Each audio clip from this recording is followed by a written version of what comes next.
வணக்கம் friends, welcome to VK channel. நான் உங்கள் வினோத் பேசுகிறேன். ஃப்ரெண்ட்ஸ், இன்றைக்கி என்னென்னா நான் வந்துட்டு அடுத்த வருஷம் பக்ரீத்துக்கு ஆடு பிடிக்க போயிட்டுருக்கேன் கைஸ், பெங்களூர்லேருந்து. ஸோ இது பெங்களூர் ஒஸ்கோட்டை ஜங்ஷன் இது. ஸோ ரைடர்ஸ் எல்லாம் பாருங்கள், ரைடுக்கு கிளம்பிட்டு இருக்காங்க, ரெடி ஆகிட்டு இருக்காங்க.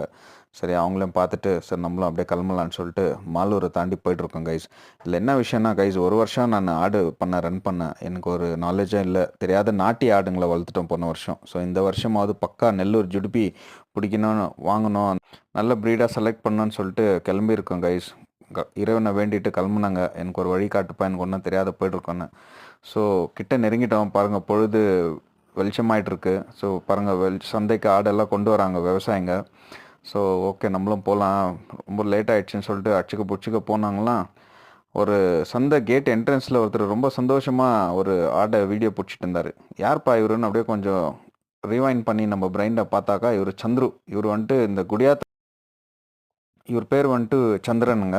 இவர் குடியாத்தமில் நல்ல நல்ல பெரிய பெரிய நெல்லூர் ஜுடிப்பி வளர்க்குற ஆள் இவர். ப்ளஸ் யூடியூப்பில் இவரை நான் பார்த்துருக்கேன். சரி, இவர்கிட்ட கொஞ்சம் ரிக்வெஸ்ட் பண்ணாங்க, ஆனால் நம்மளுக்கு ஒரு நல்ல ஜுடுப்பி ஒரு 5 குட்டி பிடிச்சி கொடுங்கன்னு கேட்கும்போது, சரி வாங்க போகலான்னு சொல்லிட்டு அப்படியே சந்தையெல்லாம் பார்த்துட்டு, நீங்கள் ரொம்ப லேட்டாக வந்தீங்க, ஆல்ரெடி ட்ரை பண்ணுறேன்னு சொல்லிட்டு ட்ரை பண்ணாருங்க கைஸ்.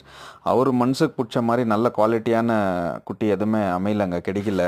ஸோ அதனால் என்ன பண்ணிட்டாருன்னா, இல்லைங்க, எல்லாம் பார்த்தாரு, சுற்றி முற்றி பார்த்தாரு பாருங்கள், எல்லாம் பார்க்குறாரு, குட்டிங்களெல்லாம் அந்த கயிற்று வெளியே இழுத்து எல்லாம் பார்த்தாரு. ஸோ அவருக்கு பிடிக்கலன்னு சொல்லிட்டு, வேண்டாங்க நெக்ஸ்ட் டைம் பிடிச்சி தரேன்னு சொன்னார்.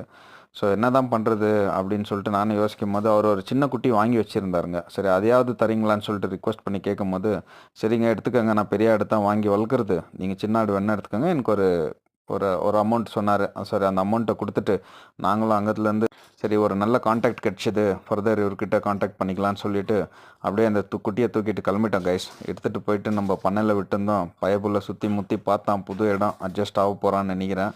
இந்த குட்டியோட க்ரோத் எப்படி இருக்குது என்ன அப்படின்னு சொல்லிட்டு நான் ஃப்யூச்சரில் அப்டேட் பண்ணுறேன் கைஸ். ஸோ மறுபடியும் நாங்கள் ரிட்டன் பெங்களூருக்கு கிளம்பிட்டோம் கைஸ். இந்த ஒரு ஆடு பிடிக்கிறதுக்கு 400 கிலோமீட்டர் கைஸ் அன்றைக்கி ட்ராவலில். எவ்வளோ கஷ்டம் இருக்குது.